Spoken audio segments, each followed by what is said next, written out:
Hi అండి, welcome to VRK Uma channel. ఈరోజు breakfast వచ్చి పెసరట్టు విత్ కొబ్బరి చట్నీ. ముందుగా పెసల్ని నైట్ అంతా ఇలా నానబెట్టుకోవాలి. ఇలా నానబెట్టుకున్న పెసల్ని కడిగి పెట్టుకోండి. మిక్సీ జార్ తీసుకొని 2 పచ్చిమిర్చి, ఒక అల్లాన్ని చిన్న చిన్న ముక్కలు కట్ చేసుకొని కడిగి మిక్సీ జార్లో వేసుకోండి. దీంట్లోనే ఇప్పుడు నానబెట్టుకున్న పెసరేసి కొంచెం వాటర్ పోసి మెత్తటి పేస్ట్ లాగా ఇలా చూపిస్తున్నట్టు మెత్తటి పేస్ట్ లాగా పట్టుకోండి.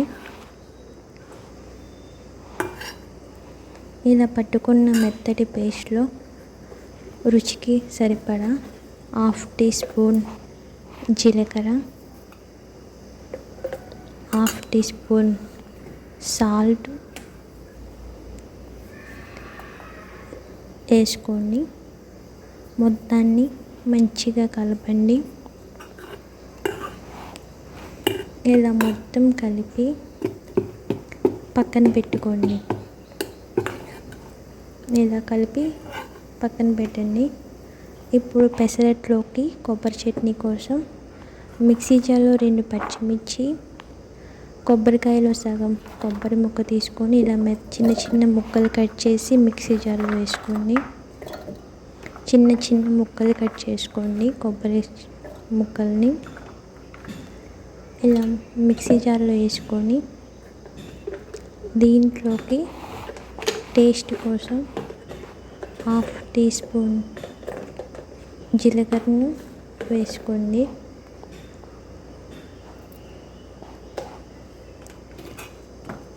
1/2 టీ స్పూన్ సాల్ట్. వెల్లుల్లి ఇష్టం ఉన్న వాళ్ళు ఒక వెల్లుల్లి రెబ్బ కూడా వేసుకోండి. వెల్లుల్లి వేయడం వల్ల టేస్ట్ వచ్చింది. నేను కలర్ కోసం ఒక 3 ఎండుమిర్చి వేస్తున్నానండి. ఎండుమిర్చి వేసుకొని ఒక వెల్లుల్లి రెబ్బ వేసుకొని మెత్తటి పేస్ట్ లాగా మిక్సీ పట్టుకోండి.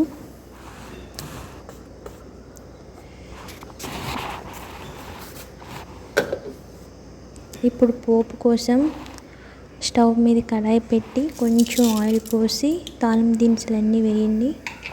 ఇవి చిటపటమంటూ సిమ్లోనే బాగా వేయించండి. ఇలా తిప్పుతూ సిమ్లో వేస్తూ ఉండండి. హై ఫ్లేమ్లో పెడితే మాడిపోతాయి.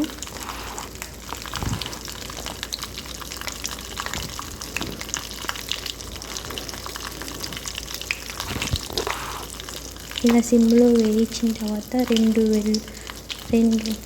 ఎండుమిర్చి వీటిని కూడా బాగా ఫ్రై చేసుకోండి.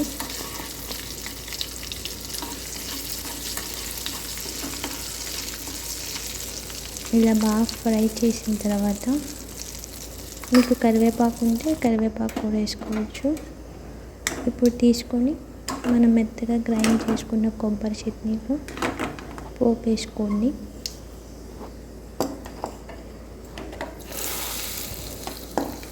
చూసారా ఎంత స్మూత్గా కొబ్బరి చట్నీ మిక్సీ పట్టుకోవాలి. అప్పుడే పెసరట్లో బాగుంటుంది అన్నమాట. దీన్ని రైస్లో కూడా తినవచ్చు. ఇలా మొత్తం తిప్పి పక్కన పెట్టుకోండి. ఇప్పుడు స్టవ్ మీద ప్యాన్ పెట్టి కొంచెం ఆయిల్ వేసి స్టవ్ హీట్ ఎక్కేదాకా కొంచెం తిప్పుతూ ఉండండి.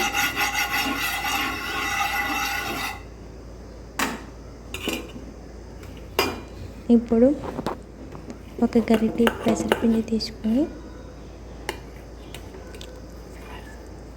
మనకి అట్టులాగా పల్చగా బాగా మందం అయితే అట్టు బాగా మందం అయిపోతుందండి. పల్చగా స్ప్రెడ్ చేయండి. ఇలా పల్చగా స్ప్రెడ్ చేయండి. మీకు ఎంత పల్చగా వస్తే అంత పల్చగా స్ప్రెడ్ చేయండి. మందం అయితే మళ్ళీ అట్టు బాగా మందం అయిపోతుంది. ఇలా పలచగా స్ప్రెడ్ చేస్తే కరకరమంటుంది. ఇలా చేసిన తర్వాత నేను రెండు ఆనియన్స్ని ఇలా చిన్న చిన్న ముక్కలు కట్ చేసుకున్నానండి. వీటిని పెసరట్టు మీద వేసి మీకు ఎన్ని కావాలంటే అన్ని వేసుకోవచ్చు.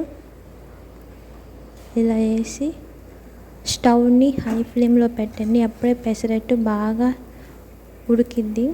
ఇలా ఆయిల్ వేసి, పెసరట్టుకి మెయిన్ ఆయిల్ ఎక్కువ తీసుకోవాలండి, లేకపోతే పొడి బారిపోయి తినేటప్పుడు బాగోదు. ఇలా ఎక్కువ ఆయిల్ వేసుకోవాలి.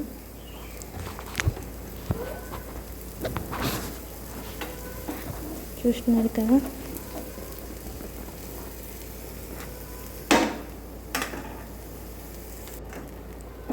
చూడండి ఇలా గోల్డెన్ రంగు వచ్చే వరకు బాగా కాల్చుకోండి.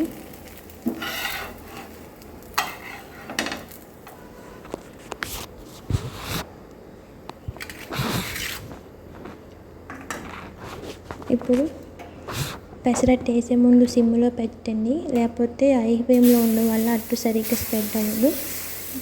మళ్ళీ అట్టేసి బాగా స్ప్రెడ్ చేసి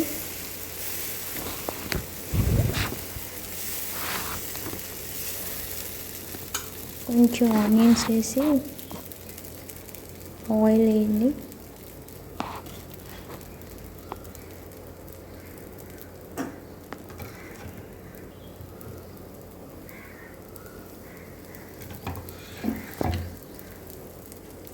ఇలా ఆయిల్ ఎక్కువ వేస్తేనే అట్టు కరకరం ఉంటుందండి. ఇలా గోల్డెన్ రంగు వచ్చిన తర్వాత తీసేయండి.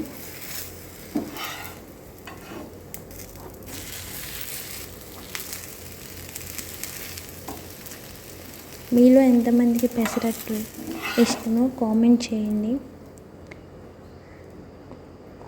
చూడండి, పెసరట్టు విత్ కొబ్బరి చట్నీ. ఈ రెసిపీ మీకు నచ్చినట్టయితే లైక్ చేయండి, కామెంట్ చేయండి.